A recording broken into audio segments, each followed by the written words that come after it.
ነሽ በሕግ ሳይሆን በድንግልና ትወልጃለሽ።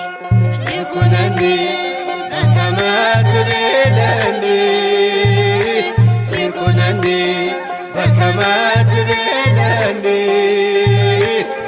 አለችኝ እናት በትሕትና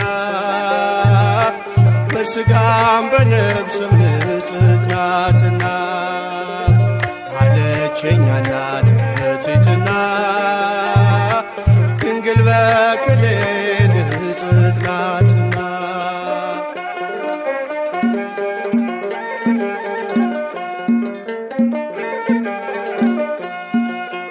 ሕይወት ሊቀዳባት አድሯል በማኅፀኗ አይኖርም